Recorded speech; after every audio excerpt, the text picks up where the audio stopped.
Good evening, everybody, and welcome to this first online tasting of the year for Mug. We start again the new year. We've started with an English one with a really nice guest. So first of all, best wishes to all of you.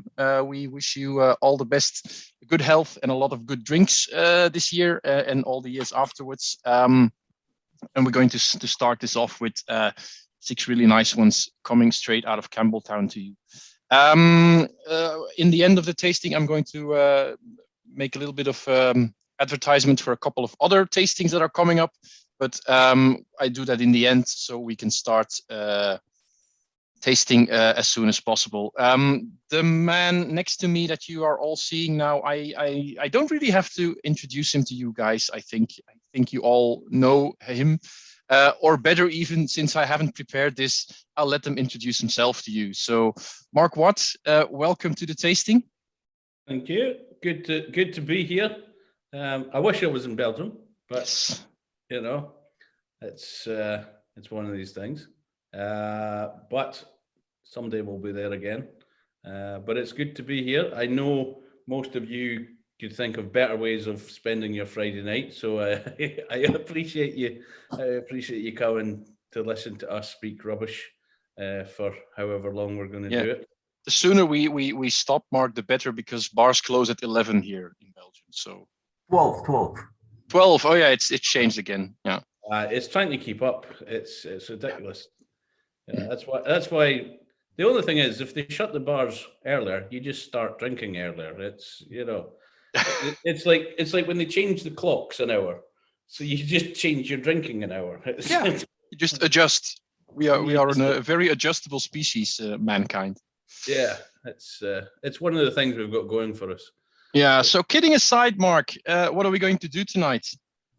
I've got 6 drams for you to go with the cracking beer that you've just.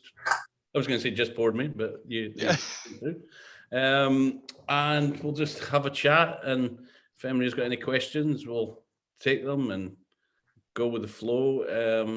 As I said earlier, there's no corporate video or anything to show you. This is one of the things about being an independent. Actually, let's get into a dram before I start speaking. Yeah. Also, guys, just so you know, we haven't talked about which lineup or order we're going to do them in, so this is a surprise for me too. So what's the first one, Mark? Do you know what? Let's start with a 10-year-old blend. Yeah, cool. And I hate starting with a blend because people go, "Oh, we're starting with a blend because blends are crap." Mm-hmm. We'll just get it out of the way straight through. But I think it's quite a good. It fits the tasting quite well. So this is a 10-year-old blend, and it's 56.5%. I would love to tell you all about this blended whiskey, because obviously I am the master blender of this cask. Actually, no, I'm not. I'd love to tell you what's in this, but I can't. All I can tell you is we bought the cask pre-blended, and all I know is that it's ex-Edrington stock. Make of that what you will. Just because it's ex-Edrington stock doesn't mean it's got Macallan in it, Highland Park Tamdhu in it. It might not. I don't know the grain to malt ratio. I think the malt ratio is probably fairly high just on tasting it. But we got a sample of it, liked it, loved it, bought it. And that's how it goes. Like there's a lot of people doing this at the minute. There's lots of casks of blends or blended malts doing the rounds that we're able to buy and other people are able to buy, and that's fine. And there's lots of other companies that are like, "Oh yes, I blended this. Yes, I'm the master blender." You're like, "No, you didn't. You just bought it from the same guy that I bought it from." Mm-hmm. You know, don't bullshit us. You know, that's the thing. But when we tried this, it was like, wow, and I loved it. Do you think, Mark, that there's any specific reason why there's more casks of this type of blend going around now? Probably there's somebody needs to make some money somewhere. There's been a project that has not happened, and I'm just making this up, so don't sue me, Edrington. But maybe these were all put together for a project for a famous grouse in the future, and it didn't happen for one reason or another, and then so there's excess stock that they don't need, and just because it's excess stock doesn't mean it's crap. There's a lot of people think, oh, they're just selling off the rubbish, but it's wonderful stuff. And one of the good things I like about these parcels of blends that are kicking about is they've obviously been blended together for quite a while. So all the components have came together, and it really kind of is integrated as a dram. There's obviously a sherry cask influence in this, but it's not like massive sherry. If I was a non-scrupulous bottler, I would be able to say, oh, this is ex-Edrington stock, sherry cask. Must be sherry cask Macallan in this. Yeah, it could be sherry cask Glencadam or something. Yeah, sure. But that's one of the things that really annoys me, is that people taking credit for stuff that they've not done. And I struggle to take credit for anything, but it's something that I'll not do. But this I just think is brilliant. Might it also be one of the reasons that blends are slowly getting more into view of whiskey enthusiasts? Also, the stigma is a bit going away for blends. I think the stigma is going away, and I think a little bit of that stigma is going away, possibly because more and more people are getting into old blends. Like they're like, oh, remember the bells from the 70s? Remember this and that? And people poo-poo standard blends or whatever these days. And there's a lot of times, and I kind of hate the term. Like people go, oh, this is a malt drinker's blend.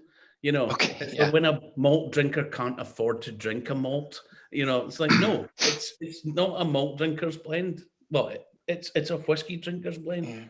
Just drink it, and there is too much people. When you say this is a malt drinker's blend, you're apologizing for the blend. Yeah, you're kind of rationalizing. I'm not drinking malt, but this is kind of coming near to what I'm. Yeah, this is nearly a Ferrari. It's it's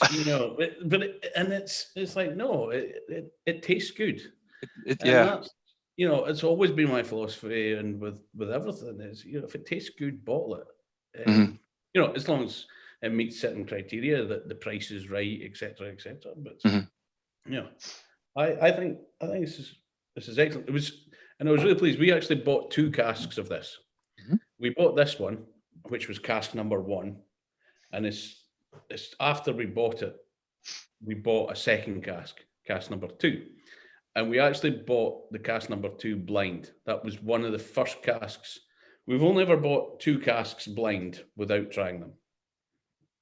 One was a Kalila, and to be honest, can't really go wrong. Yeah.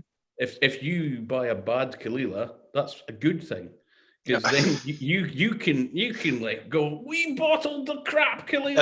That's rare. Yeah, and that's it. And we bought the second cask of this because, again, being brutally honest, this was a huge vatting of lots of casks that it had been vatted all together and then stuck back into casks. So cask 1 is good. Cask 2 more than likely going to be good.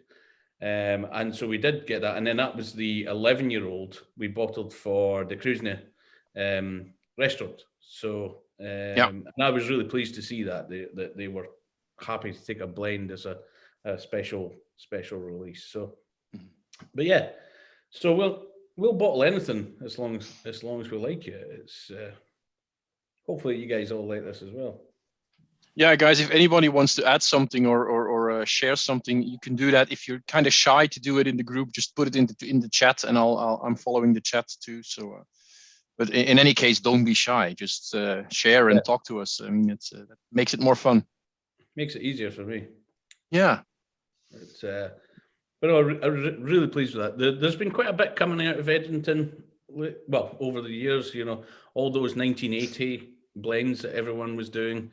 They were all ex-Edrington. The 19-year-old that we did in our first release was ex-Edrington.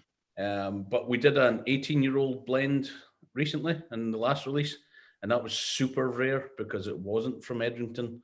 it was in for house stock, And I think, this is going to probably annoy a lot of people that are not me, but at the end of the day, when you're an independent bottler the size of we are, or we're tiny, whatever, we're all buying from the same pool.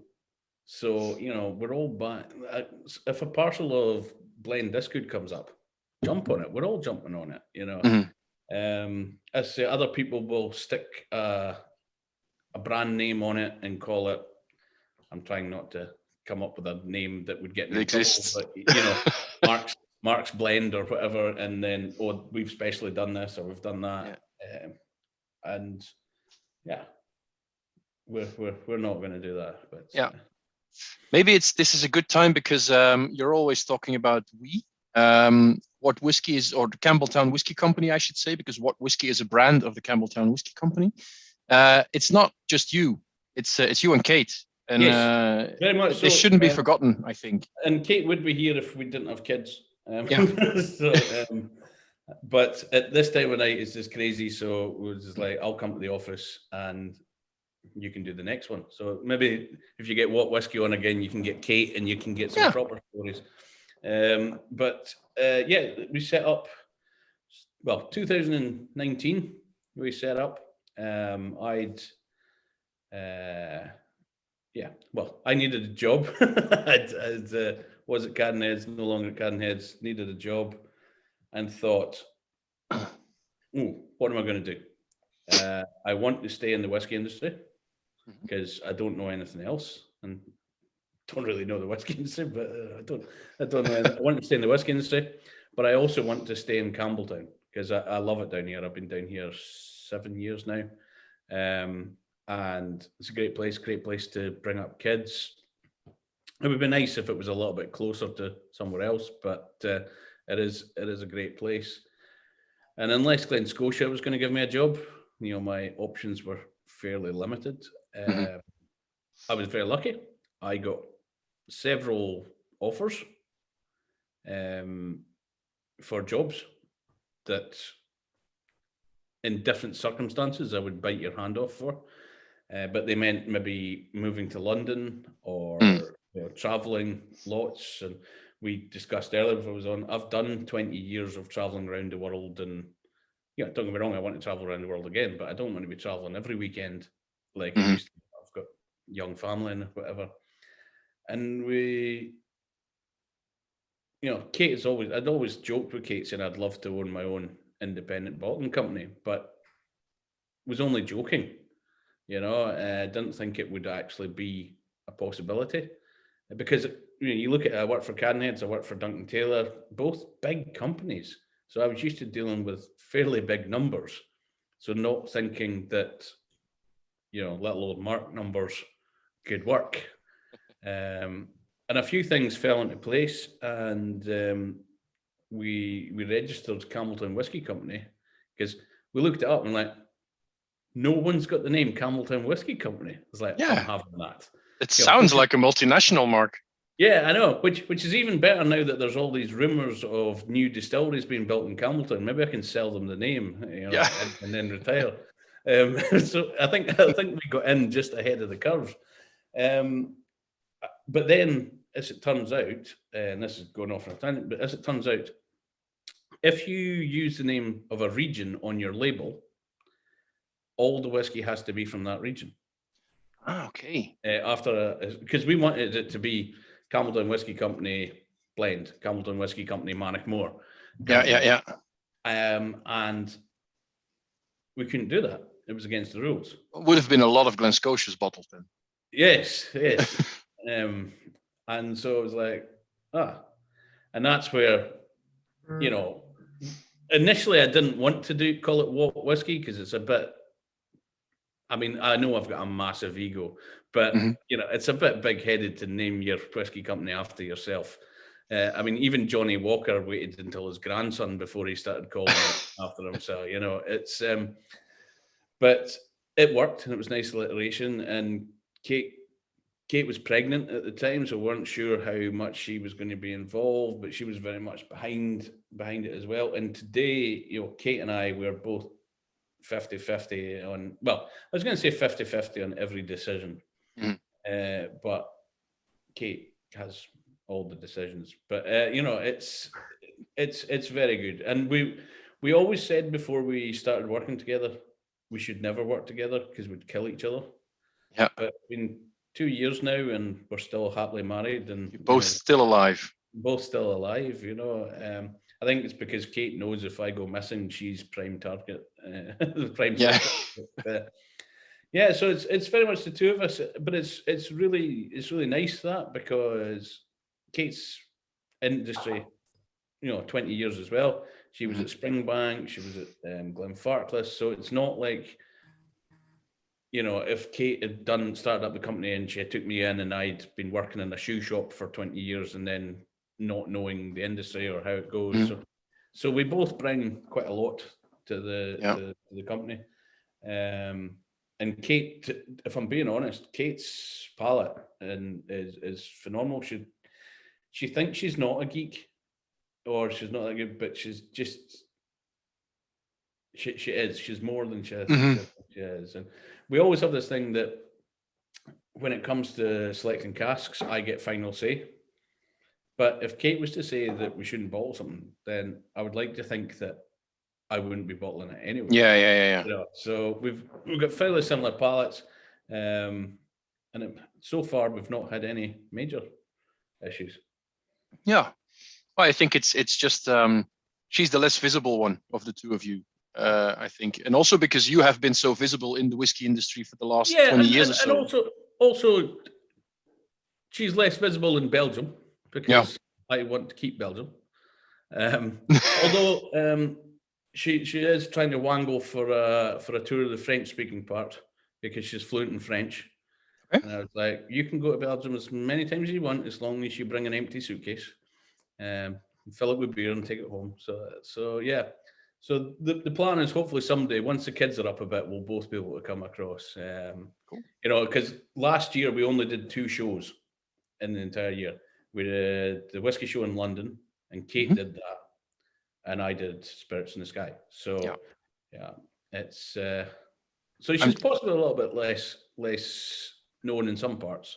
I'm just coming up with an idea now that we should maybe do like a ladies whiskey tour. We could invite Kate, and we could invite Patricia from Jurgen, and just the two of them, and then a third one, and then let's do just a tour with the ladies, something like that. Yeah, would be cool.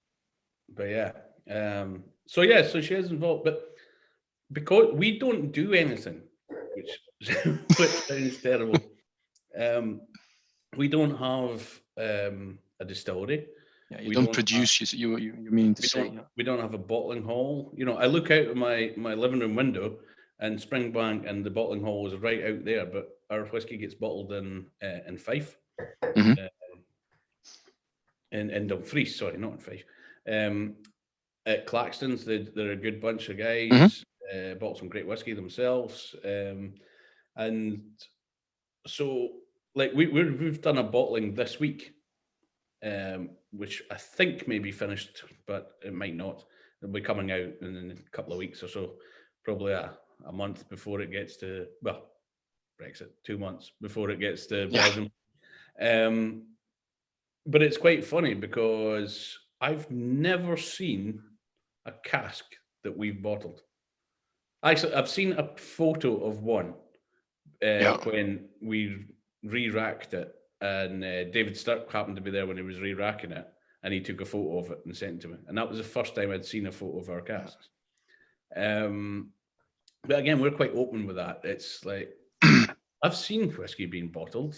It doesn't. It's not that interesting. It isn't. But we are going up to Claxton's in the school holidays in February. Cool. So we're going to go up and see them, take the kids around. Say hi to Adrian then. Yeah. So because we don't do anything, we don't need to keep regular hours, and there's only so much to do. But it means, like last night, night before, we did nothing all day, started work at 8 o'clock at night and did a couple of hours each, and it's brilliant. Yeah. The work-life balance is good. We can be pushing the pram. We've got an 18-month-old daughter. We can push the pram along Campbeltown Loch and have a business meeting. You know. Yeah. Yeah. It's working really well. It's working Cool. better than I thought it ever would, if I'm honest. But Nice to hear. I say, in that we've not killed each other. So that's Not yet. Anyway. So, what do you say we pour us a second dram, Mark? Yeah, I'm going to go a bit rogue, and let's go Tormore. Yeah. That's one of these distilleries. If I see a bottling of, I'm always curious to see what it will be, because it can be very hit and miss. Tormore, I find. It can be. I tell you, Tormore's probably beginning to get a slight underground following of people that are looking for it. I was quite excited. Well, when the distillery themselves rebranded the bottles of Tormore probably 2-3 years ago now. Mm-hmm. But it really annoyed me because they put a big T on the label, which you would do for Tormore, but the big T, and then they wrote Tormore next to it. So it's like to Tormore. To Tormore. Oh yeah. And now I have to tell people that, because then they can't unsee it. But this one is a bit weird. I'll let you have a wee nose of this. Yeah, I'm going to just look up the label for Tormore so I can show people while we're having a sip of that.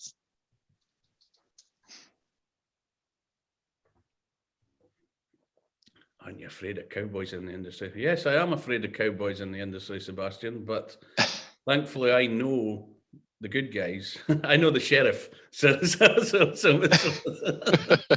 there are a lot of cowboys in the industry. Well, no, that's a lie. There are no cowboys in the industry. There are a lot of cowboys on the peripherals of the industry. Oh yeah, in the industry. That's why there's so. This brings me into lots of things. Like buying casks is difficult.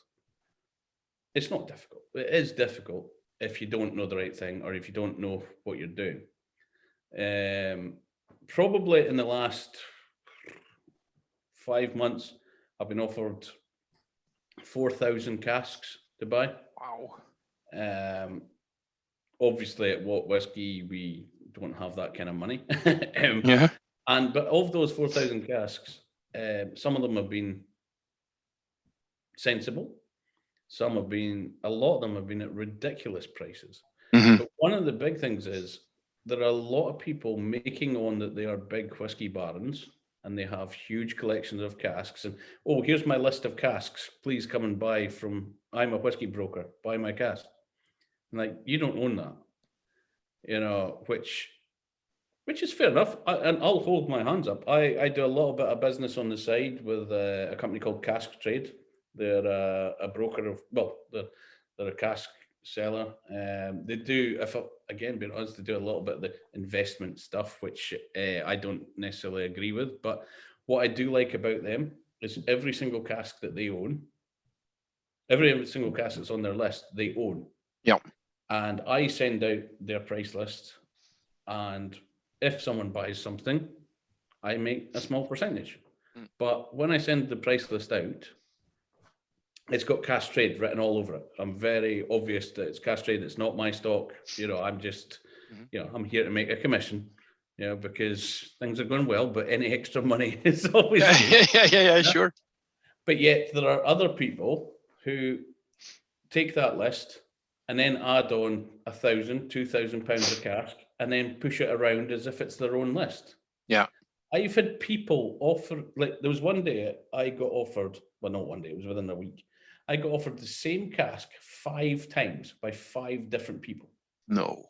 And the price went from £2,000 to £10,000. Okay. Depending on who was selling it to you. And did you know who actually owned the cask too? Yes, I did. Okay. But it was just like, come on, guy. But there was people, and I'm not going to name names because I'm still sober. But you know, people that should know better than to send me the list. Yeah. With taking the piss, because there was stuff, and I've had people send me Cask Trade stock back on a list, at £2,000 more than Cask Trader selling it to me. Yeah. And you're like, you should offer them to buy the same cask from you for £1,000 extra. Yeah. Make some money. Yeah, it's going to fall, But it's people forget I'm a geek. Every time I get offered a cask, I enter it in a spreadsheet.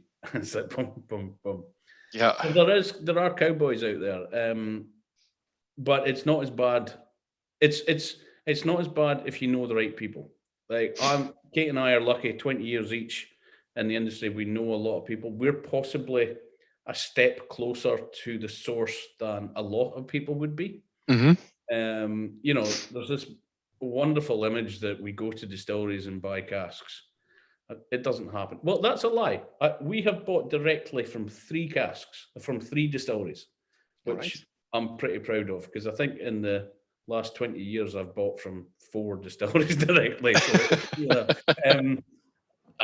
I may be wrong, but so it's not something that happens very often. But you've got to realize that Watt Whisky, we're small in the food chain, so we need to buy from someone who's a bit bigger in the food chain.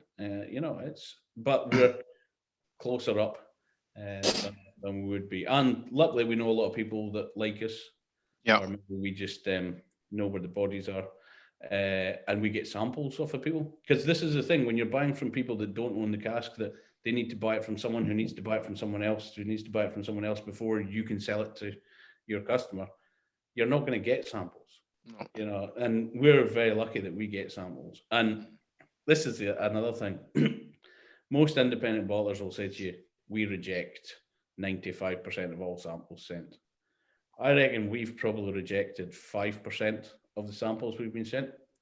But that is because the people who are sending us samples know us. So they know it's not they shouldn't. They just don't send you the stuff that isn't worth your while. Yeah, because it's a waste of their time. It's a waste of my time. So in a way, our whiskies are almost pre-selected before they're selected by us. So you really don't do anything. No, we do nothing. So the second sample is the Tormore. Yeah, we're having the Tormore. I'm just going to see if I can share the label of the Tormore that you were talking about, Mark. There it is. I found it. Now, if the computer wants to do this thing, I actually really like this one. This one's it's a bit different. It's what is it? It's 10 years old, but for the final 3 months, it was what we term rested in an ex-Caol Ila cask. It was actually an ex-Kalila cask. I think you should see the Tormore labels. Yes, there we go. See the big Tormore. There's no need for that.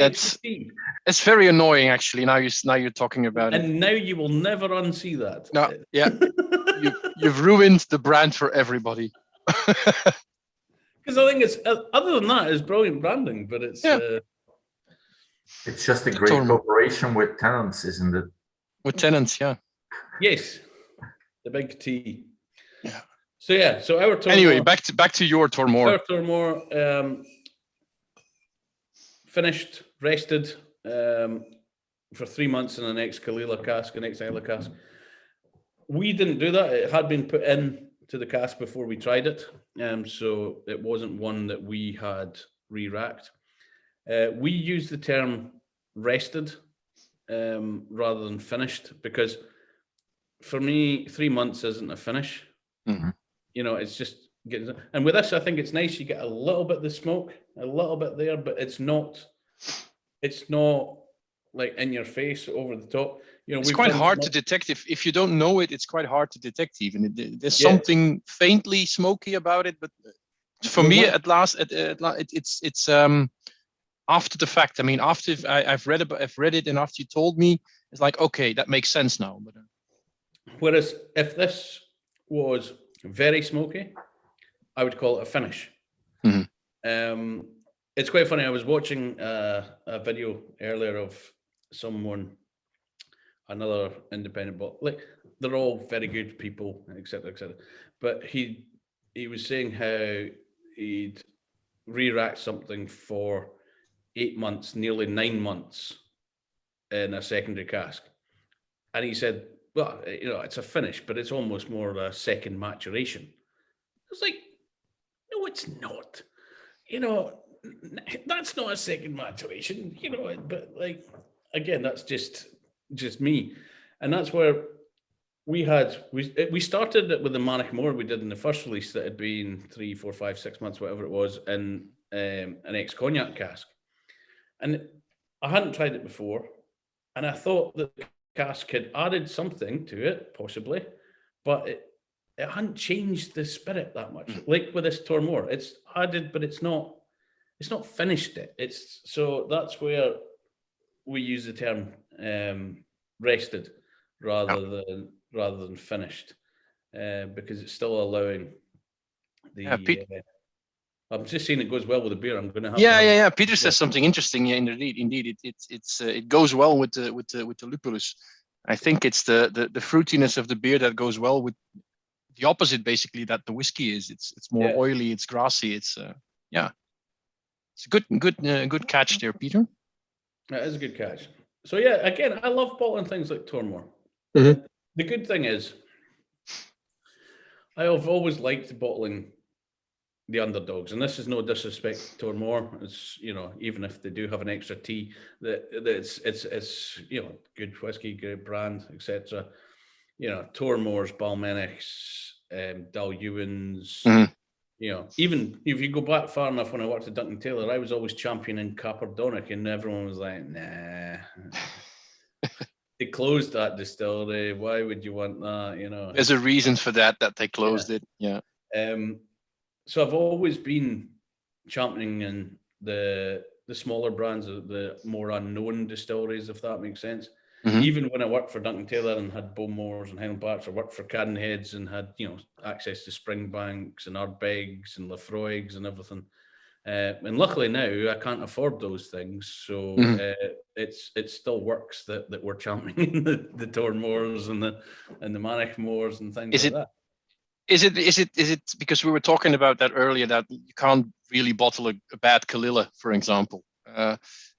Is it more gratifying to bottle something from an unknown distillery than to bottle something easy, between brackets? Yeah, no, I would say so. And this is taking nothing away from some of the amazing stuff I've bottled when I was at Cadenheads. And I said this when I was at Cadenheads, you bottle an Ardbeg, it's boring. It's not boring, but it's not. It's great whiskey, but there's no challenge. Whiskey. It's great whiskey. It's not difficult to bottle a good Ardbeg. It's not difficult to bottle a good Kalila. Mm-hmm. To get a Tormore or a Manic More. We started with a Manic More that I have to admit has been one of my favorite things we've bottled. And it's a butt of Manic More to start with. It was like, are we crazy? We're kind of running ahead to the Glen Spey we're going to talk about later on too, I think. Yeah. So yeah, we're just bottling things that we like. For me, it's much more fun.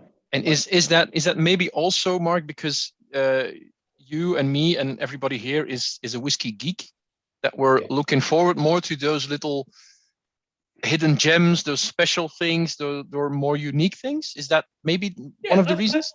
I think so. And it's much more satisfying not getting a big name, because it generally costs you less. So that's probably the Scotsman in me coming out. Mm-hmm. But it is, the big brands, the big names, they're fantastic. They really are, and we all drink them, and they're fun. But for me, what I love about a whiskey is a whiskey that you want to give away, not because it's terrible. It might be terrible, but a whiskey that you go, oh, you need to try this. Yeah. You've not tried the Peated Cask Manic More that we did for the Electric Coup, or you need it because you kind of you want to dish it out to your friends to let them try it, because you might not like it, but this is at least you could talk about it then. Yeah. Whereas if you've got your old Macallan or whatever, you're not going to open it for your friends because, Jesus, this is going straight to auction. That's my pension. Yeah. You know, so it is nice, you know, getting whiskies that get discussion going, or maybe people will be like, oh, I don't know Tormore that well. You know, they'll try this and they won't know anything more about Tormore than they did before they tried it. But it's a talking point, and it has to be good. Everything we do has to be good. But also that also is very individual, of course. It has to be good. Yeah. It's been 2 years now. We've done 5 releases, 6 releases coming out now. And I think I put a lot of pressure on myself because like I'd been working for phenomenal companies with phenomenal stocks. And I was like, okay, people might like me, but they liked me when I was pouring them Bowmore 66, and they liked me when I was pouring them 19-year-old Springbank. You know, will they still like me when I'm pouring Tormore? Pouring Tormore, as the song goes. You know, and it's so therefore there was a lot of pressure to keep it going, and feeling a little less pressure. We're still on it, don't get me wrong, but after 5th release and things are still going, you know, reasonably well, whatever, it's quite encouraging that people are sticking with us, you know, because we knew, well, we didn't know, it's a bit big-headed to say, but we knew the first release people would want. Yeah. You know, because you want the first release because when the company goes bust, you've got something special. You know, for your auctions. Yeah. But to see that it's continuing on is very nice. Yeah. I think that must be really must bring a lot of joy and confirmation that indeed what you're just talking about that happened. I mean, that you're staying there, and that it grows. I mean, I've got the feeling that it's growing. What you're doing. I mean, we are growing, but we don't want to grow too big. No, because if we grow too big, we need to buy more. We need to work, and we need to work. Yeah. And you know, if you look at Watt Whisky, we are available in the UK, Belgium, Denmark, Taiwan, and Japan, and that's it. It's just your favorite travel destinations, basically. Yeah, pretty much the people that we like, and you know, looking back from a business decision, Taiwan and Japan was probably a bad idea because that costs a lot more money to get there. But thankfully, the pandemic saved us having to fly there. So that, you know, there is an upside to everything. But you know, it's people. We're working with people that we know. Kate and I are very old school. We always want to go through the long channels. You know, we want to sell to an importer who sells to a wholesaler or sells to a retailer who sells to a bar, who sells to, you know, because it's each part of that chain that has kept Kate and I in a job for the last 20 years. And there's a lot more people these days selling direct, and that's fine. I totally get it. I mean, Kate and I are described as dinosaurs for not doing that, but we live in Campbeltown. It would cost more money. It would, you know, we'd have to work and pack it up. But also, it's one thing selling a Highland Park direct or a whatever, but selling a whole cask of Tormore direct. Yeah. And Masterclass and Glen Spey. Yeah, sure. Yeah. And not that there's anything wrong with these whiskies, but that we want to support the people who have supported us. And thankfully, through those 4 or 5 markets, including the UK, everything we're bottling is being allocated. So there's no need to go and take over the world.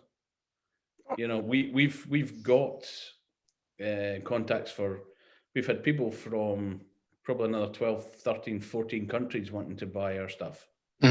Importers. But it's like, no, I'd rather look after the people that are supporting us properly now and then grow slowly, add on a single cask here or where, rather than add on lots of markets. Because if we add on lots of markets, you guys get less, and that's not fair. Yeah, we're not doing that. Yeah, that's why I think Belgian beer should only be sold in Belgium and Scotland. Yes, you know, because it's fair. Well, the good ones, it's at least the good ones. Well, yeah. So, should we move on to the next round? Yeah, I was just gonna suggest the same thing. So, tell me, what's number 3? Next is a secret. It's the Highland 16-year-old. Yes. And this is me finishing the last drop that I have of this. I'm not going to finish it now, but probably in the after tasting, this bottle will get finished too. Because we keep 2 bottles of everything that we bottle for the archives. One that we will keep forever. I mean, legally, we have to keep a bottle for, I think, 5 years, just in case there's any problems. So we keep one bottle that we'll keep indefinitely anyway, and one bottle that in the future we can bottle, or we can open in a tasting. Yep. So. Oh wow! That's And great nose. I can't tell you legally what this is, but having worked in the industry for 20 odd years, this is the first time I've ever bottled from this distillery, which is quite bizarre. And it's a single malt. Mm-hmm. Now, normally when this appears as a hidden malt, if that makes sense, or an undisclosed, a secret malt, it normally comes as a blended malt. It's normally been teaspooned, and it's called Westport. Westport. Yes. But we bought this cask of Westport, and all the documentation and everything came in, which you have to do through HMRC, came in as single malt. So this is single malt. I could not possibly confirm nor deny anything, Nick, for legal reasons. But yes. So yeah. So but bizarrely, I'd never bottled any Westport before. Mm-hmm. All my time at Cadney's, Duncan Taylor, whatever.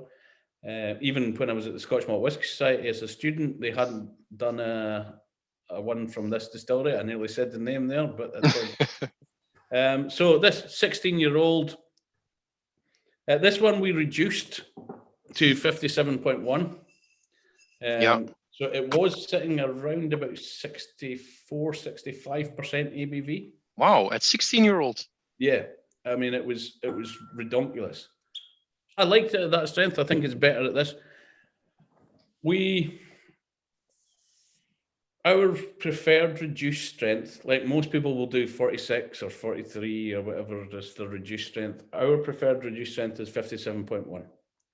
There's a couple of reasons for that. Is, well, it's a bit higher in alcohol, so we like that because, well, it's me and Kate, and we like that, and I feel it's a good strength to come down to. 65, like some of the rums that we do get are like 68%, 67. Even some of the younger malts are at 65, 66. At that strength, there's a lot of duty. So, being brutally honest, taking it down to 57.1, yeah, we can sell you water, so that's good. You know, we get more bottles, and the duty comes down. So the price per bottle comes down, which is nice. But also, historically, we both love 57.1. When Kate was at Springbank, they had the old 100 proof bottling. So 57.1 is the 100 proof. And the old Navy strength, as we say. Yes. And she loved that bottling. And growing up, I grew up at Macallan. And I always remember the old Macallan with the red stripe, the 100 proof across it. That was one of my favourites. I wish I hadn't drunk so much of it because I could have retired instead of having to start a company. And that was always one of mine. So we took a decision to go, like, we don't actually say on the label that it's reduced to 57.1, but when you see that there's several in the release that's 57.1, it's fairly obvious. Like we have it on blog posts, it's on our website and everything. We try to be as open as we can. Yeah, that was one of the blog posts I wanted to ask a question about, because one of the blog posts said we never bottle at cask strength at Watt Whisky. So maybe that's something we should explain to people, because that's one of the big myths of the industry. Maybe the cask strength. Nothing that we bottle is 100% cask strength, and that again is because we're tight. Right? We don't do our own bottling. So our bottling gets done at Claxton's. They're lovely people, as I said earlier. But when we come to bottle something, we get a regauge So find out what ABV it's sitting at, how many bottles we're roughly going to get.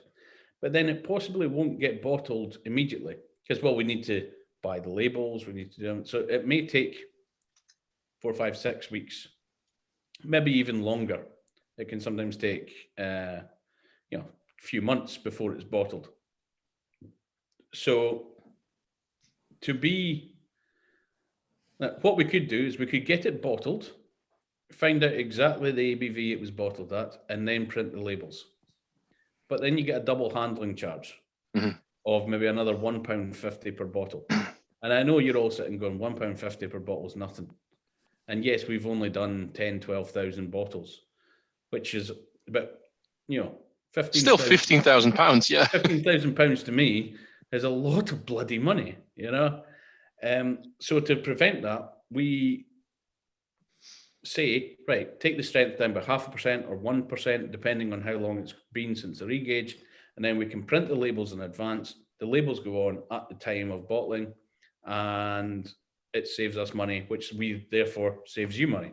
And we're very open about this. The funny thing is, there's many people in the industry that bottle like that and still put cask strength on the label.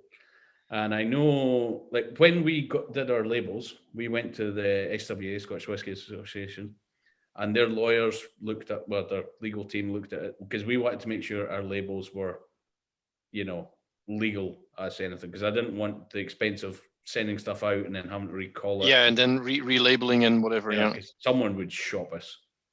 So that's why our labels don't actually say cask strength anywhere, even when they are kind of cask strength, but they're reduced by 0.5% rather than 1%. But that's one of the things, again, about being open. We'd rather tell people.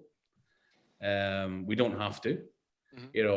I could probably name several companies that do the same thing and still put cask strength on the label, which is illegal. Yeah, but if I'm understanding correctly, Mark, 99% of all the whiskey bottles is not at cask strength, even though it's mentioned on the label, because it's just impossible to do or impractical to do. It is impractical, but if you have when I worked at Duncan Taylor, they did it. Every bottle that said cask strength on it, because they bottled it and they overprinted the labels in-house. Okay.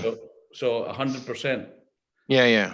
So, so there are ways of doing it if you're in control. Yeah. Okay. Yeah. So, yeah, it's like one of these things. It's I always remember. Do you remember the Stillman's Dram series? Tullibardine and Brookladdy, I remember I had a flyer, like an A4 flyer for Tullibardine, Stillman's Dram, 23, 24-year-old, blah, blah, blah, all the spec. And it said, bottled at near natural color. This was in their marketing. It's like, why even mention it? Yeah, it's better to just not put anything about natural color on there. It's bottled at near natural. So we are bottled at near cask strength. Near cask strength. That's great. Yeah, we're selling bottles. We're selling bottles in the chat, by the way.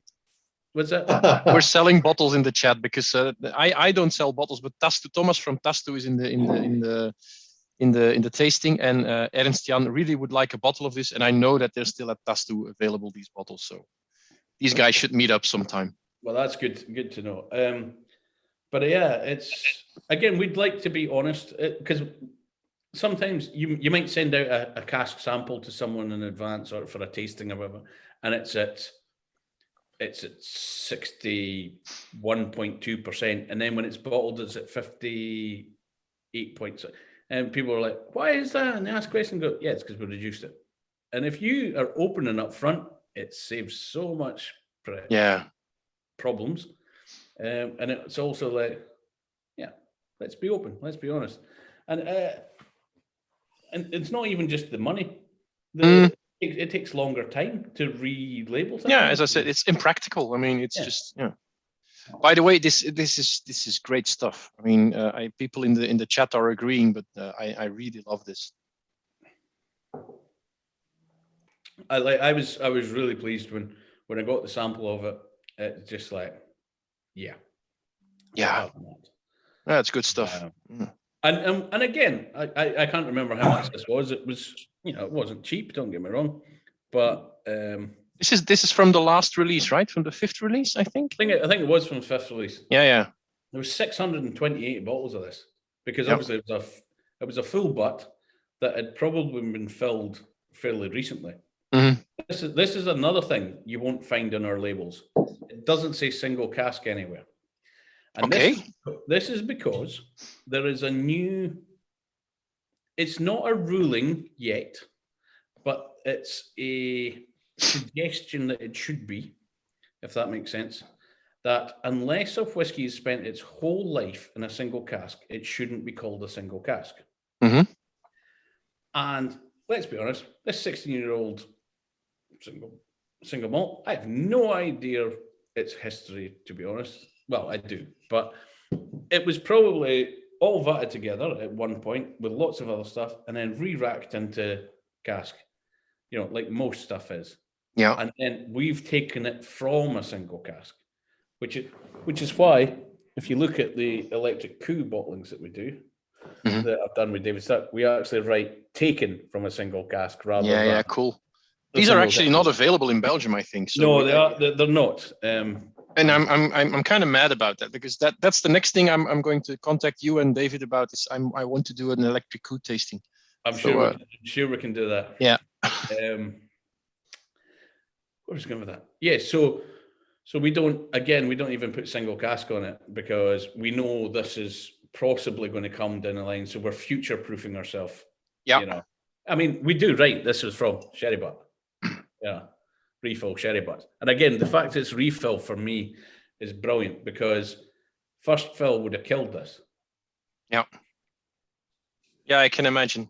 Well, it wouldn't have killed it. Everyone would have loved it because everyone drinks with their eyes, which you shouldn't do because it stings. Mm-hmm. Ben Raic 10-year-old, the old blue label, like way before Billy. Yeah. That's the only whiskey that's ever made me cry. I was in a bar in Dundee and I was drinking it and somehow I managed to pour it in my eye. And I was just like, ah. I mean, I was wearing glasses at the time, so how I managed to pour it in my eye, I have no idea. The mysteries of nightlife. Yeah. But yeah, I really like this dram, and I was again never thought starting our own company that I'd bottle something that I'd never bottled before.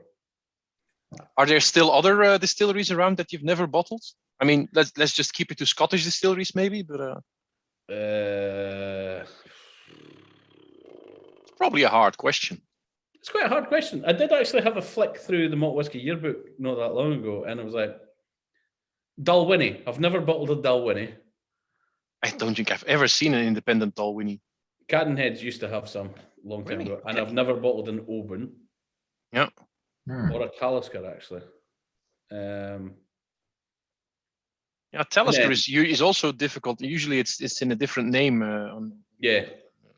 Douglas Lane, Hunter Lane, one of them bottle it. Yeah, they've got there's Provenance Taliskers I know of. Yeah. I always loved when I think it was Gordon MacPhail, they had a 50-year-old Secret Sky. Just like one of the best ever. It was such a phenomenal dram. I look back at that. It was something like 200 quid a bottle or something ridiculous. It was like, why did I not buy it? But back then I was poor. But yeah. A Secret Sky. That's cool if you do that. Yeah. That's great stuff, Mark. This Highland one. Just to be clear, I haven't tasted any of these before this tasting, except for the Glen Spey and the Imperial. Because I've tasted them at Spirits in the Sky at your table. Yeah. But the other ones I hadn't. I've just kept myself for this tasting to just surprise myself. So I really love this one. That's good, because it's always bad when the host of the podcast goes, "Oh, that's disgusting." Yeah, I'm a pretty good actor, I'm a pretty good actor. No, it's good stuff. It's good stuff. But I do think like cutting it down to 57.1 doesn't. It's still got the strength. It's not. Yeah. Like sometimes I think if you take too far down, you've lost it a little bit. Mm-hmm. That said, sometimes I'll drink whiskies at 43, 42% that I think, oh, God, that's a bit spicy. And other times I'll drink things at 68% and think, yeah, that's totally so. So it's not a rule that if it's over 57, that we bottle at 57.1. It's just, if we feel we need to cut it, let's cut it properly, other than the one. And then it gets to that little personal strength of 57.1, which is kind of cool, actually. I'm hoping that someday we bottle old enough stuff that we have to top up the alcohol to get it to 57. Obviously, we wouldn't, because that would be illegal. Yeah. All right. Shall we have another one, Mark? What do you think? Yes. Now we're going to go weird. Yes. Now let's go for Glen Spey. All right. Very cool. You know what I've told you about this one at Spirits in the Sky, so. Yes. But I'm for the people that haven't read it yet, I'm just going to let you taste. Yeah, we'll let you taste it. And think for yourself. Right, I've saved a little bit for myself for later. I've got one more bottle of this sat aside for. I actually bought 2 of these for myself. So when as I say, for tasting stock. Yeah. So 13-year-old. I'm just showing you the bottle with all the info. 53.6. Yes. One of 280 bottles. This is also from the last release, right? Because I think I actually made for the lineup, we made a mix between the last release and the first or the second release, one of both. Yeah, it's quite a mix, which is good. I've forgotten how good I love this. Peter is shouting in the chat, butter. Butter. Raisin butter, maybe. But... And grapes, yeah. Grapes.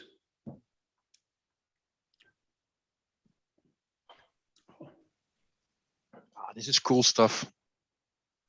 I shouldn't really say because I'm influencing everybody, but I love this stuff. I know some people won't, and I love it. Please be honest in the chat if you don't like it. Yes, if you don't like it, speak out. Yeah. Do you know what? And I've said this my whole time of bottling whiskey. Although that said, I said to Kate when me and Kate started the company, she was like, "You're going to go freaking mental if someone gives you a bad review." Yeah. And I was like, no, because I put it in my head that if someone gives me a bad review, well, at least I've bottled a cask of whiskey, but everyone's entitled to their own opinion, and that's fine.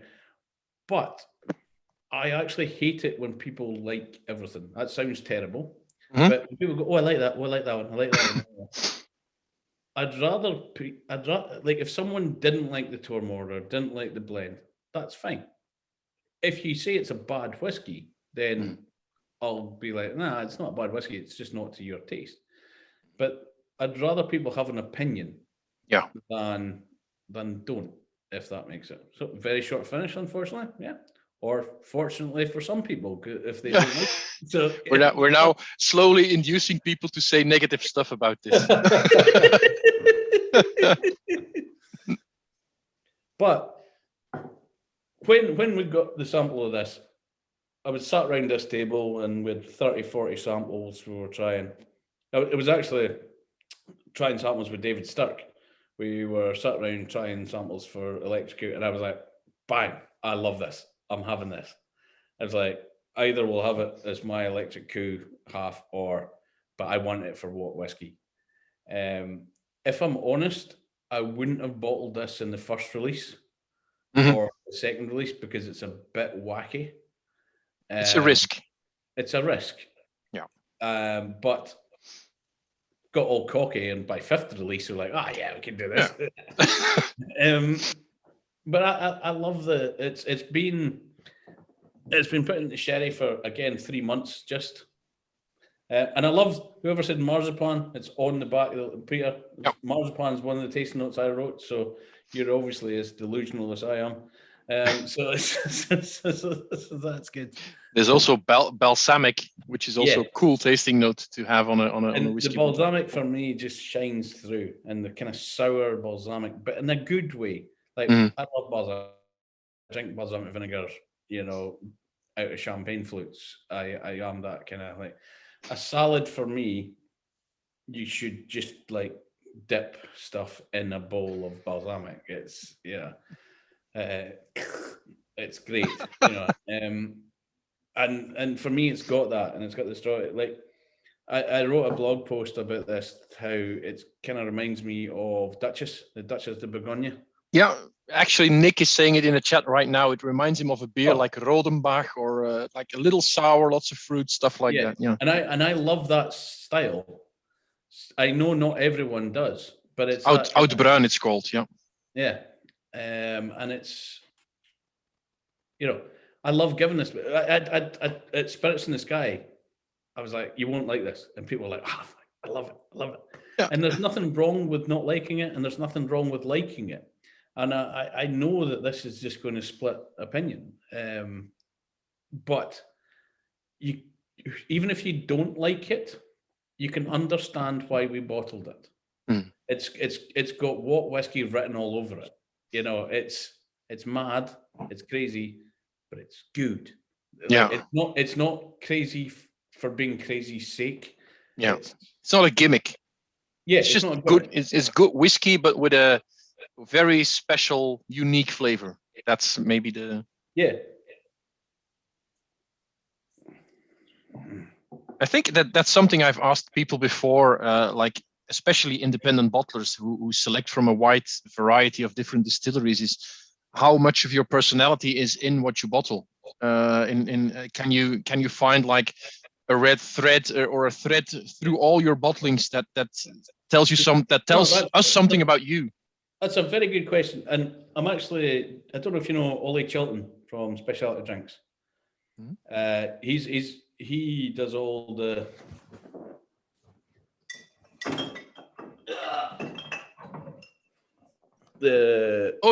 Scotland and the Port of Skeggs and all that.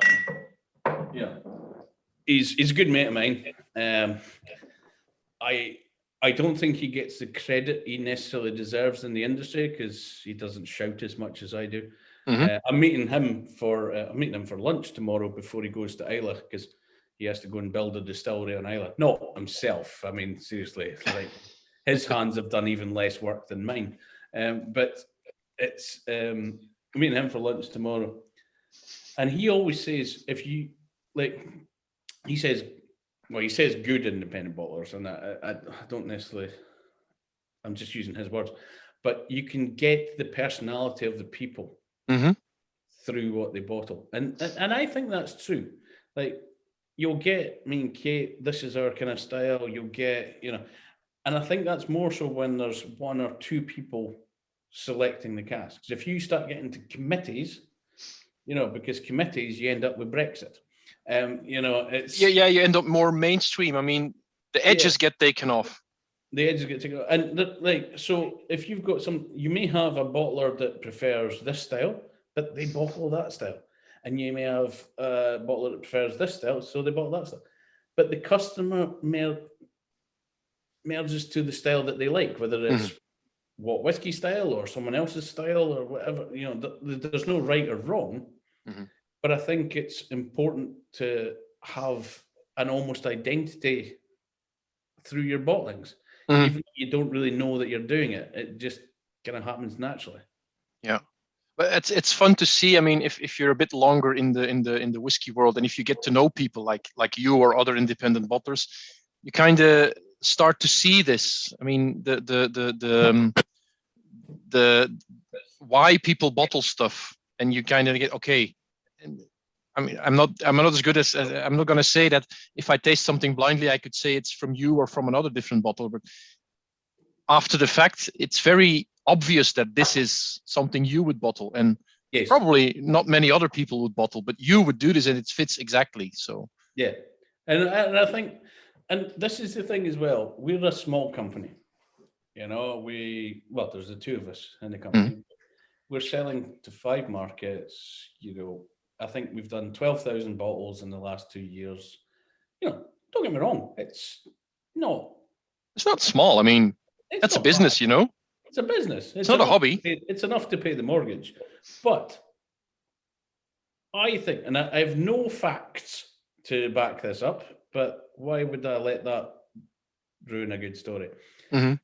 Kate and I, we're fairly active on the social media or whatever, and we've done tours around the world for the last 20 years or whatever. Most people that are buying Watt Whisky will have a connection somehow. They may have met us, they may know us, they may, have heard about us or whatever. So there is that connection to our customers. Mhm. Whereas once you get bigger, you lose that, if that makes sense. Yeah, And there's nothing wrong with that. It's not like we have a ghost writer for our social media posts or do you know what I mean?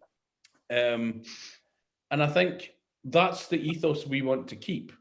And so, yeah, if you don't like this Glen Spey, I know people that will rip the piss into me for bottling it, but they know they can rip the piss into me for bottling it because they know exactly why we bottled it, if that makes sense. Yeah. I don't think you necessarily go to Master Blender, Master Distiller XYZ and go, that's a bit shit. Yeah. And they go, yeah. And now that we're talking about this, it kind of makes sense what you said earlier about the way you work with importers and all the middlemen who are coming through. That frees up time for you to connect to your end customer through social media, through tastings and stuff, because you don't have to put that time into packing and shipping and stuff like that. So I think that kind of makes sense now. Yeah, no, it does. And I remember when I worked behind the bar in the Caol Ila Hotel. I was 18 years old, and the only reason I got a job was because I could reach the top shelf. Pretty much. Good a reason as any. Yeah. Thankfully, there was no Dutch people, so I was okay. But it was, so it was, you could reach top shelf, and I always remember. I can tell this story. I was behind the bar. I was 18 years old. Blah blah blah, and Inverhouse were in. Like all the different distillery companies would use it, but Inverhouse were in, and they'd just launched Ball Blair Elements. Okay, and they were in, and we didn't have any Ball Blair Elements on the shelf because it had only just been launched. And I was like, oh, and this woman came up from the marketing team. And this was 20 years ago, so it's no one that we will know. And I love Inverhouse, they're brilliant, blah, blah, blah, etc. And she's like, do you not have... Disclaimer. Yeah. Disclaimer, yeah. Do you not have the blah, blah, blah? I was like, no, it's on order with Garnet Fail. It's coming, next couple of days. But we do have 8 other Ball Blairs on the shelf for you to try, blah, blah, blah, blah, blah, blah. And she went absolutely mental at me, shouting, swearing, going crazy, blah, blah, blah. And then she sat down with the rest of the marketing team, and that was fine. And then in walks this guy that I didn't know, and he was like, do you have any Mount Gay rum? I was like, no, sorry, mate. Like, we've got a limited amount of rum. It's not something that we still have. I went, here's a bottle of Mount Gay XO for your bar. Give me whiskies and we'll drink rum. And you couldn't have made it better. You just saw the Inverhouse people going, That's the Tommy Dewars approach. Yeah, the Tommy Dewar approach. It was just like brilliant. And like from that day till now, I always love Mount Gay. It's just like, yeah. That's good, yeah. Because of that moment. And I remember when I worked at Roma Whiskies, a lot of the great reps would come in, and yes, they would go and see the bosses and not the people on the shop floor. But it's the people on the shop floor that sell your whiskey. Yeah, sure. Kearsword owns Roma Whiskies, right? Great guy. I've worked for him for many years, etc., etc. He supports Dundee United, but that's not his fault. It's genetic. He's genetic, but he's a great guy. Owns the shop, one of the best whiskey shops ever. But when was the last time he was on the shop floor selling whiskey? And that's what. And I'd see other reps come in, and they would like, just go to the boss, just go to the boss, and then other people would come to the people on the shop. And that's where I want to be. Like, it's the people that work, and again, this is coming back to working for the importers. Is these people that sell your whiskey? Yeah. And it takes a long time to learn these relationships, but you can mess them up very quickly. But I love this Glen Spey. Yeah. This is a cool, very cool whiskey. Very cool whiskey. What's there's a lot of people that don't. But well, I mean, it's or they're not saying it in the chat, but most people love it. There's just Peter and Chris are telling us about the shorter finish that they kind of miss. But yeah, I think overall people are liking this or enjoying this, or maybe they're just too flabbergasted. This, and I think I might have said this to you. I said it to a lot of people at Spirits and Sky. This is a whiskey you'll remember. Mm-hmm. Had we poured you a Glen Spey that hadn't had that, whatever, it may have been possibly a nicer Glen Spey, if that makes sense. I don't mean that like a more approachable, nicer. More I know, whatever. Yeah. But you'd go home and you won't remember it. You will remember this, and this is what I was talking about earlier. You have a bottle of this, you go, you need to try this. Yeah. You might not like it, but you need to try it. Yeah, I like it. You might not. It's absolutely. And for me, that you see, Peter is illustrating it perfectly in the chat. I don't remember ever having a Glen Spey before, and I know Peter has had a lot of whiskey in his life, so that's exactly what you're talking about, I think. Yeah, because I was going to say I can't pull out unicorns, but speaking of unicorns, should we move on? Yeah, sure. What's the next one? Because I have a feeling what you're going to put next, but I'm not sure. Imperial. Yes. Imperial, of course.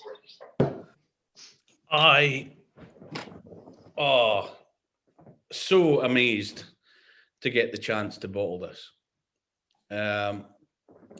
I'll be honest, this was more money on shelf, and I think it was good for what we're bottling, and don't get me wrong, but what I'm trying to say is it was more money on shelf than we would like Watt Whisky to be sitting at. But when you get a chance to bottle a 25-year-old Imperial, you don't say no. Well, I have done. I've said no to Imperials several times. I got offered this cask, and the guy sent me a sample, and I was like, oh, yes, I have to buy this. Within a week, I got offered other casks of Imperial at 4 times the price. Wow. Being honest, I should have just bought this cask and sold it on. Yeah. And I would have made much more money. But it would have ruined my relationship with the guy who sold me the cask. Mm-hmm. And I wouldn't have felt good about that. I wouldn't have bottled an Imperial. Yeah, because probably now in this year or next year or maybe in 3 years' time, the same guy will offer you something equally great because he knows that you're going to bottle it and not flip it. Yeah. And it's, again, the whiskey business is all about relationships. Mm-hmm. But when I knew it was going to be, I wanted to say expensive. Expensive is not the right word because it's not expensive for what it is, but it's a lot of money. But so it had to be good. But when I tried it, I was like, yeah, wow.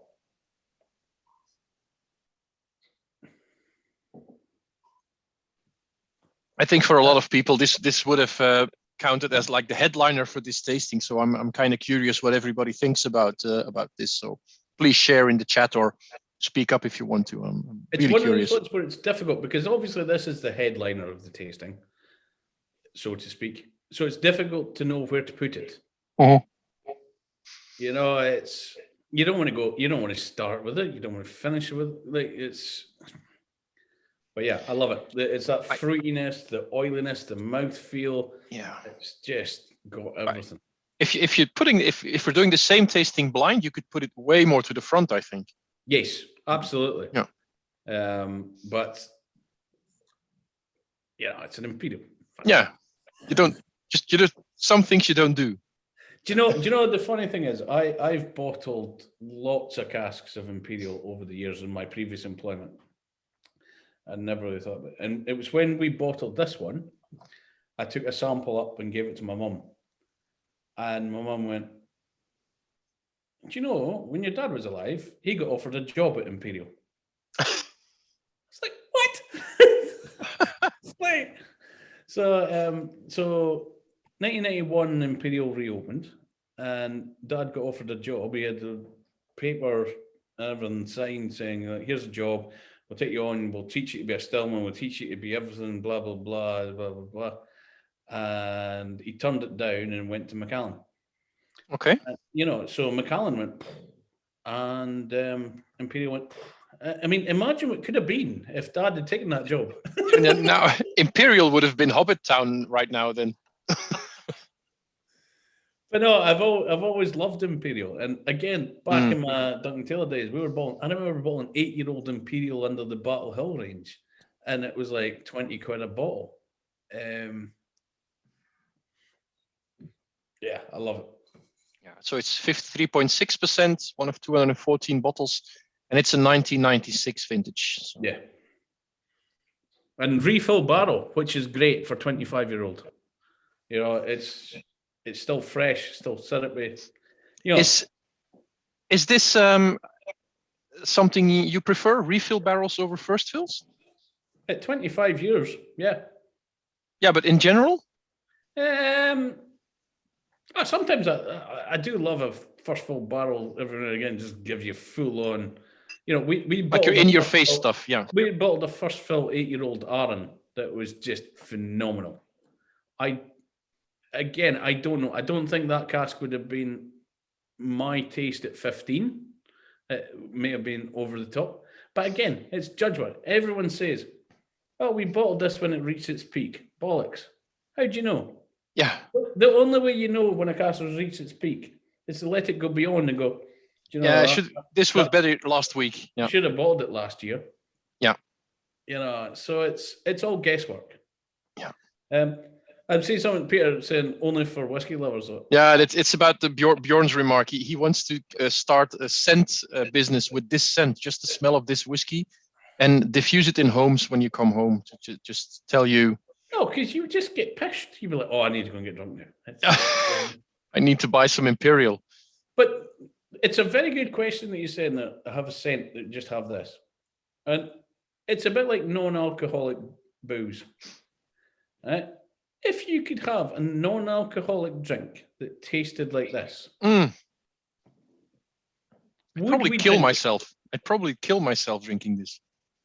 No, because you drink it by the pint. You wouldn't. Yeah. You wouldn't sit and go. No. You'd be like, ah. Yeah. And I don't know. It's an interesting. Maybe it's the Scottishness in me coming through. Would it work? But I don't know. Like again, bottling an Imperial.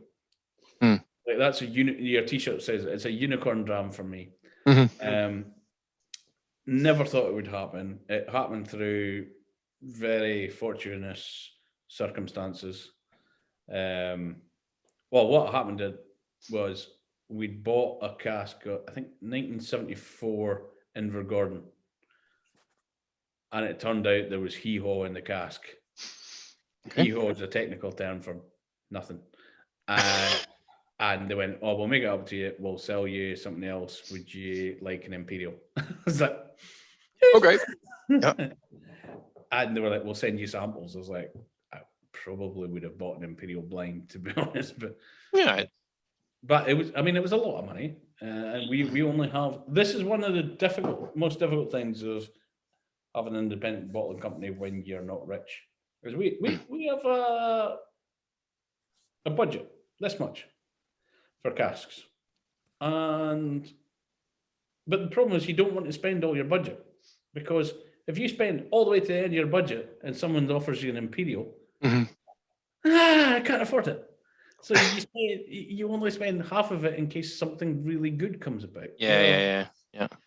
And you can't buy everything, And, in the past when I was at Cadenheads or at Duncan Taylor, we could buy, I'd buy 50 hoggies or something, 20 hoggies of this, 10 hoggies of that. Yeah, it was, it was amazing. It was brilliant. Much bigger companies, much, great companies, etc., etc. So now we've got to work with what we can do, and it's. Do you actually have a lot of stock lying about waiting to be bottled, Mark, or is it really you're buying and bottling? We've got probably 11 casks in stock. Okay. That's not a lot. After the 6 that we bottle this week. Yeah. So we're probably a release and a half ahead. I'd like to get to be at the stage where we're 2 releases ahead. But so even the 11 casks that you have are meant to be bottled within the next 2 years. We've got some that we've bought for laying down, and every year we'll try and buy more for laying down, so that when we bottle them in the future, well, it's like free money, to be honest. Yeah, sure. Yeah. It's cash flow is the biggest problem. Like cash and lack of cash is a big one. But thankfully, we had the crowdfunder and everything helped us well. We're doing really well. Don't get me wrong, but with whiskey, you have to buy the casks. Like I bought a cask today. Well, I bought it a while ago, but I got the invoice today, and I have to pay that invoice today. Yeah. That cask will probably not be bottled until April. And then we'll ship it to Taiwan. And they will pay in 60, 90 days from there. Yeah. After arrival, of course. So it's... Yeah, you'll get paid in October, basically. Yeah. So, not that there's anything wrong with that, but it just means cash flow. It will take a while for everything to sync up, if that makes sense. Yeah, sure. And it's fun. I love all that kind of side of things, to be honest. It's quite funny. Kate laughs at me because at home, I don't even have login. I've forgotten login details to our joint bank account. I have no idea. But she's like, God, man, what's like, because I run all the books for the company. And I'm like, receipt? Where's your receipt? She's like, Jesus. But it helps that our dad's an accountant, so yeah. This is proper Imperial. It's proper. Yeah, it's absolutely fantastic whiskey. I mean, I absolutely love this. But now is maybe the good time to share with everybody what I told you at Spirits in the Sky after tasting the Glen Spey and the Imperial. And I told you that I actually prefer the Glen Spey. Yeah. And probably lots of people are going to call me mad now, but they've called you mad for years. So yeah, probably behind my back, of course. Yeah, but I just love that wacky profile of the Glen Spey, and this is just more expected. This is just a great Imperial. This I absolutely love. Yeah, but it's a good Imperial, whereas that's a brilliant Glen Spey. Yeah, it's like. And I've drunk hundreds of really good Imperial. I've not drunk hundreds of good Glen Spey. Yeah, I think that's the reason also. Yeah. But yeah, nothing strange about bottling Imperial, but bottling a good. Like I wouldn't have bottled a bad Imperial because for me that's worse than not bottling an Imperial. Yeah, because then everybody think that that's the guy that bottled the bad Imperial. You just bottled it because you could. Yeah. And that's certainly not what we want. We want, and I said this when I was at Carnage, and I say this, you want to be able to stand up in front of people and say, 300 people. Boom, there it is. You might not all like it, but you can see where I was with it. Is that something you ever doubt about, Mark? I mean, if you taste something like this is good enough to bottle or not, is that something, or is that immediately clear? To be honest, it takes about 3 seconds. Yeah. Boom. Yes. Being honest, I've bottled things over the years where I've not even put it in a glass. It's just, you just know. Just knows, yeah. But you just know. I think if you have to think about it, then you probably, well, for us, if you have to think about it, you shouldn't bottle it. Yeah. It's slightly different, and again, I'm wary not to say anything bad about Carnage because I'm not meaning that, but I'm meaning slightly different. If you're bottling hundreds and hundreds and hundreds and hundreds of casks a year, you'll bottle things you go, that's okay, or that's okay, that'll do. Yeah. But when you're bottling 24 casks annually. No. Mhm. Well, we've done 33 casks under Watt Whisky so far, 39 by the end of the week. You Yeah. know, it makes it easier to bottle good stuff, but it also makes it harder because you don't have the money to buy. Yeah. So there's pros and cons of everything. There's always a balance going on. Yeah. And of course, you can nose and you can taste something and say, this I'm going to bottle. And then you have to look at the logistics and the price of the thing, because it can be brilliant. And then if it costs 4,000 euros a bottle, yeah, it's not for you. Yeah. It's again, when you come to that, I've been offered pretty much everything. I've been offered Macallan's, I've been offered Ardbegs, I've been offered Springbanks, I've been offered Port Ellen, but you know, I quite like my house. I don't want to remortgage my house that I haven't paid off the mortgage for to buy a single cask. You know, well, Campbeltown has always been one of my favorite whiskies. I've been offered Campbeltown that I would have had to retail at maybe a 20-year-old at 450 euros a bottle. And it would sell. It would sell. Yeah. But it was all right.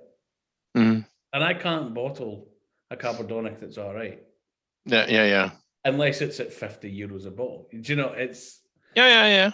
That's the balance you have to strike every time, I guess, which is difficult. So it is difficult, but that said, so delighted to get to bottle an Imperial. It's cool. I mean, we're done. And delighted to taste it. I mean, that's the reason. One of the reasons I wanted to do this tasting is because I tasted this bottle at Spirits in the Sky, and I was like, okay, let's do a tasting with this and put the Glen Spey next to it and see what people say about it. So that's my little personal egotistical thing going on there. But I totally agree with you. Next week, when you're doing Shelton's tasting, I think it's Shelton next week. 19th of February, February, when you're doing Shelton's tasting, people will remember the Glen Spey. They probably will forget the Imperial. Yeah. And for me, that means my work here is done. Your work is done. You can retire now. Please don't, Mark. Please don't. I can't. I wish I could afford to retire. Yeah. Shall we move on to the last one, to the Kalila? Okay. So, if you've got any left, then if you've got more than one left, you've not been paying attention.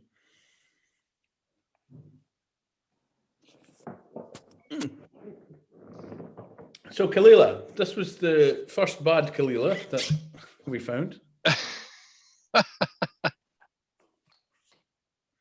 Memorable.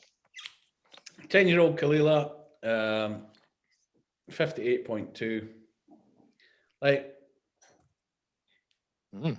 it's a little bit dirtier than, not dirty, but drier, mustier than some Kalilas. It's a bit, it's just classic Kalila, to be honest.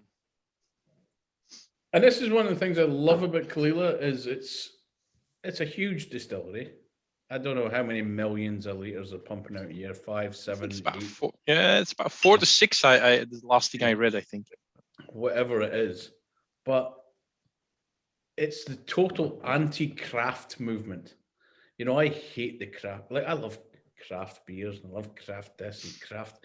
You know, oh, it's hand selected. You don't fucking pick hands, you know. And just because something's small doesn't mean it's good. And just because something big doesn't mean it's bad.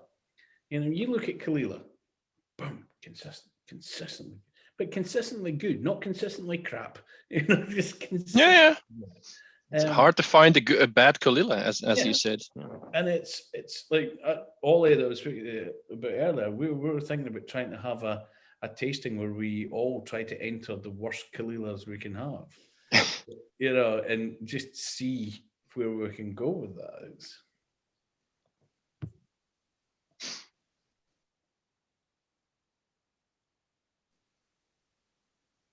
It's kind of the nose is kind of a lot easier than when you taste it. It gives you quite a big kick when you're tasting it.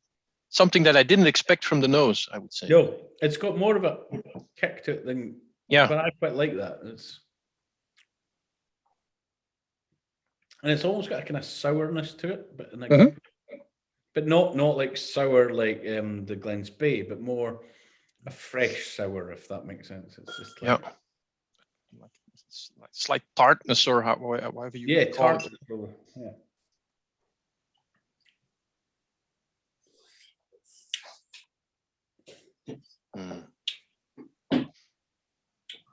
This was the first release, I think, right, Mark? Yes, it was. So long sold out before everybody starts asking about it. Probably. But I assume we'll get more Kalila. It's one of the few Islas that you can get. Yeah. That is the problem. Like, again, this is the thing. We get offered stuff, but I'm not willing to pay the price. Mm-hmm. I'd love to bottle everything and blah, blah, blah, but I don't want Watt Whisky. I don't want you to go, here, next year when you're interviewing me, we'll have crystal decanters and we'll be like bottling everything at £10,000 a bottle. No, we won't. You should put a Glen Spey in a crystal decanter. I don't think that's ever been done before. No, that would be great. That would be a one of one. That's certainly we want to bottle things that. Well, we want to bottle things that Kate and I can afford to open. Yeah. So that we can go, let's open another bottle of Glen Spey. Not, will we open that bottle or will we sell it and pay the mortgage this month? Yeah. Yeah.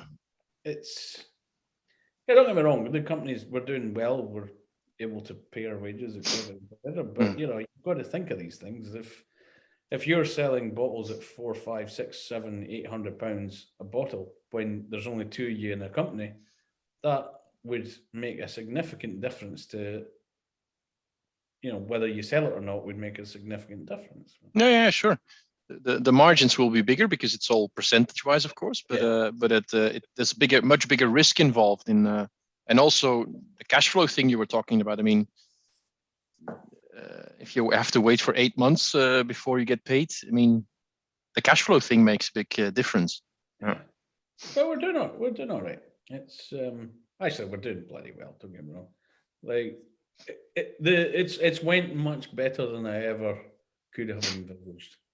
And again, people like everyone that's on this chat and various chats, the Nectar, our other importers and everything, like we couldn't have hoped for more, to be honest. It's been brilliant. There's been a lot of people who've put a lot of trust in us, and hopefully we can repay it with a lot of good drums. That's all we expect from you. So yeah, and some abuse. You give me abuse. That's all good. Yeah, that's for when I stop the recording. Listen, there was another thing. I was reading through some of your blog posts, and something that I really wanted to ask you tonight is about food pairing, because I read a blog post that you paired a Port Dundas, I think it was, with a pickles onion monster munch. Yes. So tell people about what that was about. Well, pickled onion monster munch is a crisp. It was just. I always get from Port Dundas. I always get the smell of pickled onion monster munch. So when I tried it, I was like, oh. And so I was doing a tasting at the Dufton Whisky Festival with my good mate Mike Lord, that owns the whisky shop Dufton. And I thought, let's do that. And so we got Port Dundas and we put the monster munch crisp on it. And everyone was like, you're crazy. And when they tried it, they were like, yeah, it actually makes sense. But I have to admit, like, I'm not good at food and whiskey pairings because, well, I generally either eat or I drink. No multitasking from Mark Watt. But I've hosted many whiskey dinners, and there's a big difference. Like, see, when the amount of times I've done a whiskey dinner where you turn up like I've done tonight, I have no idea what I'm going to say, blah, blah, blah. And they're like, oh, we're doing these whiskies in this order. And you're like, fine. And you do it. And there's no real thought into what whiskey goes with which course. And then I've been to other whiskey tastings where whiskey dinners, where we've given the chef tasting notes and a sample in advance, and they create something to match it, and that makes such a difference. When you can get that coordination together, it's brilliant. You know, pickled onion monster munch was silly, but actually made sense. You know, it's a bit for me like the Glen Spey and a Duchess or a Rodenbach.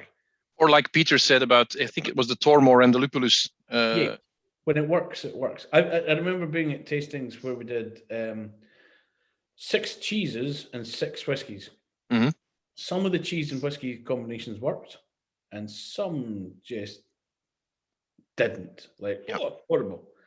But when it works, it works. But it needs someone with a higher brain power than me to make it work. I wish I was that way inclined, but yeah. One of the best tasting combinations I ever did, again, was in Duffton Whiskey Festival, Mortlach Flora and Fauna 16.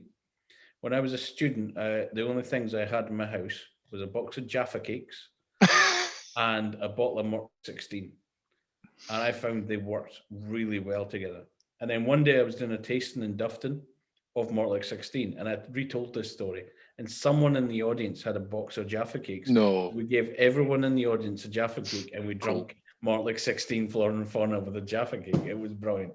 Yeah, I can imagine. I mean, that must work. But I mean, and that's the basic thing. I remember. Flora and Fauna 16 was readily available, and when it was like 45 euros. Sales and getting it like 28 quid a bottle, and not kidding. Well, the main thing I got from that blog post about the Monster Munch was there needs to be more fun in the whiskey world.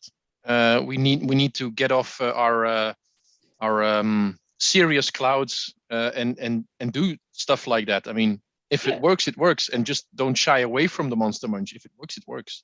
Yeah, but the thing is, there's too much nonsense. You know, like, be honest, you will all leave this tasting tonight probably knowing less than you joined. You know, you don't count my tastings and stuff. But, or questions and answers. Yeah, but there's too much like, oh, you have to do this, or you have to do that, you have to. Do you like it or do you not?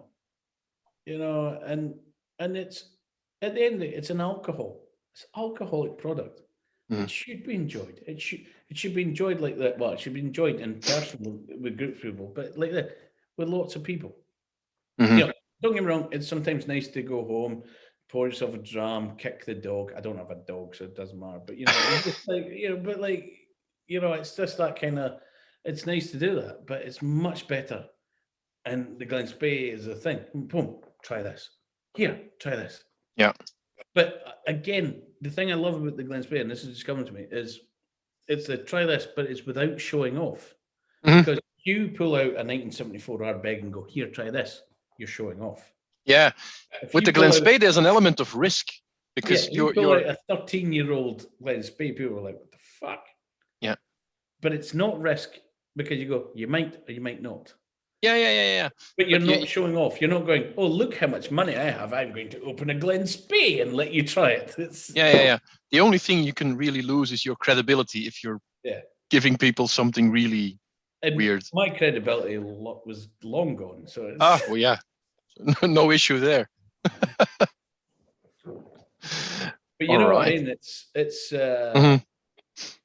Oh, it reminds me of the worst dram I ever had. Okay. The worst dram ever. I was in a bar in Japan, and I walked into the bar. I was a student at the time, but I was working with Doug Melfick at the Highlander Inn, and they were replicating the Highlander Inn in a bar in Japan. So they paid for me to go across there. Blah blah blah. So I walked into the bar, and Ardbeg Provenance 1974. Well, there was 4 different versions of that. One for Japan, one for America, and 2 for Europe. So I walked into the bar, and the barman poured me one of each. And I was like, oh shit. I can't afford this. Like, I think my credit card at the time had a limit of like 250 quid or something. I was like, I can't afford this. Oh, Jesus. I never even asked for them. I was like, oh, no, Jesus, fuck. And I sat and I drank them. I was like, oh, yes. I was like, how am I going to pay for this? I'm dead. I'm going to get beat up in a back street and just like, I'm in so much trouble. And then I was like, oh, can I get the bill, please? And I was thinking, oh, maybe my credit card might work. And the guy went, no problem, no charge. It's like, fuck. If I'd known that, I would have enjoyed them. Yeah. The last hour going. It wasn't the dram that was bad. It was your mood. Yeah. And I really wish you could try them again. Yeah. But after they'd said it's free, you can't really go, oh, can I get another dram? Yeah, because I really want to try now. Yeah. Listen, Mark, I think we're slowly getting to the end of the tasting. I'm going to ask you one more question, but I'm also going to put the question to the people here. If there's any more questions, now is your chance. We've got about a couple more minutes left. The one that I wanted to ask you is, what are your future plans in the near future, Mark? What is up with Watt Whisky? Well, the next release has just been bottled. It's a small bottling, only 5 casks. But we've got a North British 10-year-old that's been 10-year-old grain. Wow. Yeah, but fully mature in an ex-Macallan sherry butt. All right. Not that means anything, but it's really good. We've got what else is in the next release? A Dalhuin 15-year-old bourbon cask. Gorgeous. Absolutely. I love Dalhuin. I was going to say Kalila, but that's exclusive to Denmark, so that doesn't count.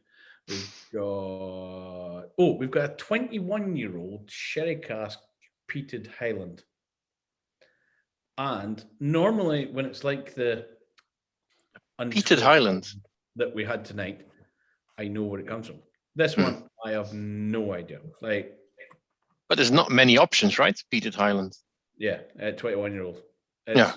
It's terrible to say this, but it tastes like a dirty puddle. It's lovely. That's marketing what for you? Would you believe I have a degree in marketing? Yeah. And then what else is there? There's and we've got I can say this because you'll not tell anyone, but we've got milk and honey coming up. Ah, cool. So we've got a 3-year-old STR peated milk and honey. Oh wow. Which that should be interesting. Super proud of. Yeah.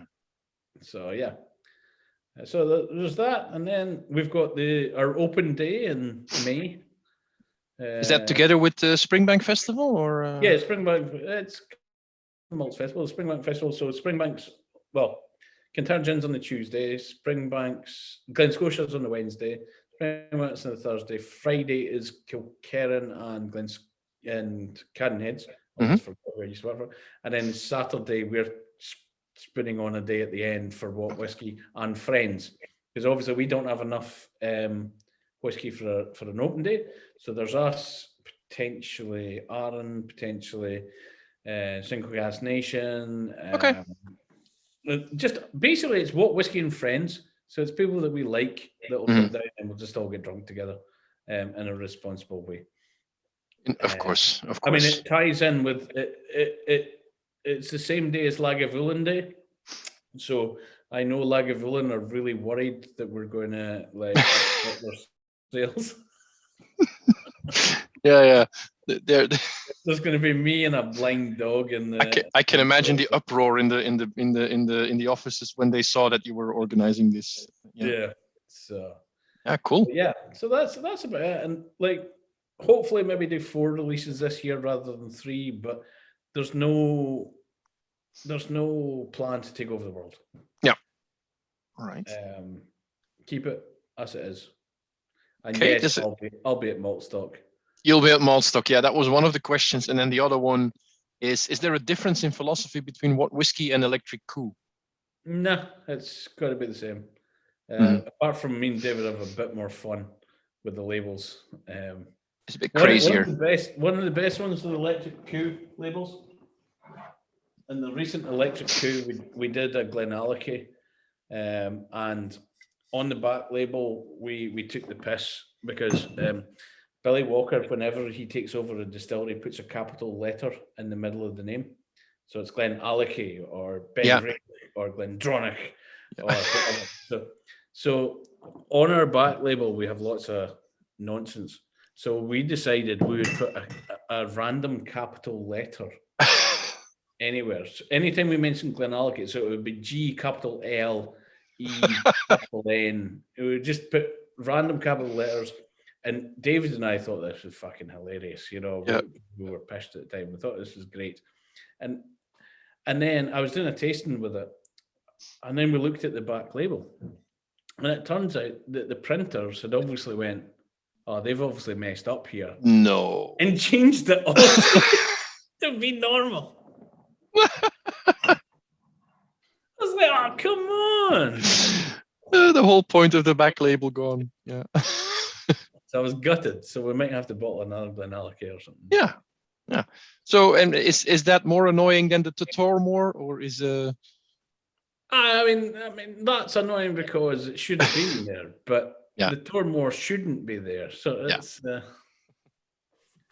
tell you what, though, you'll never forget that. But no, it's good branding for Tormore. They're absolutely. Good. I think, Mark, that we're going to officially end the tasting here. We've had the drams, we've talked. There's no more questions coming up, so I'm going to thank you in a minute. But as I promised in the beginning of the tasting, I'm going to do a little bit of advertising for some tastings coming up for Möch. First one coming up is the 5th of February. We're doing a gin tasting, and the tagline is that gin is not interesting. So that's why we're doing a gin tasting. I'm basically going to tell you more about the history of gin than about the gins themselves, but it's going to be fun, I think. I think that's fun. The history of gin is really good. I just bought the Hogarth Gin Lane.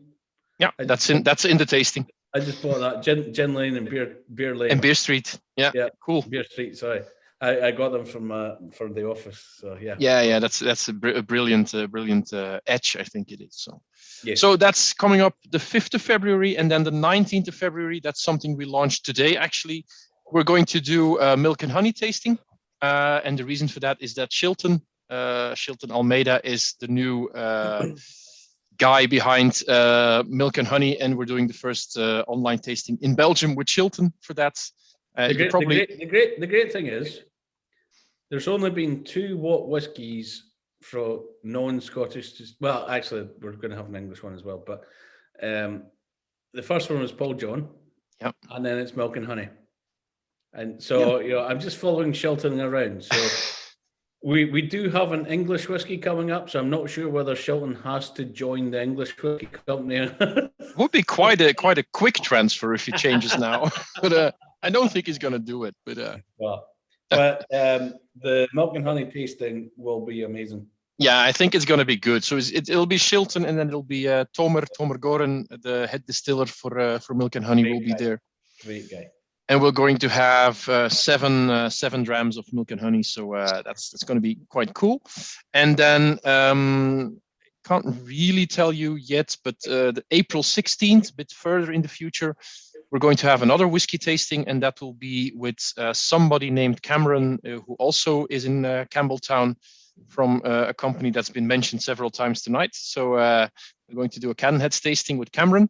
Good guy. Yeah, that will be cool. And also I have a meeting this week, and I hope this will end up in a tasting, which will be a masterclass about Genever,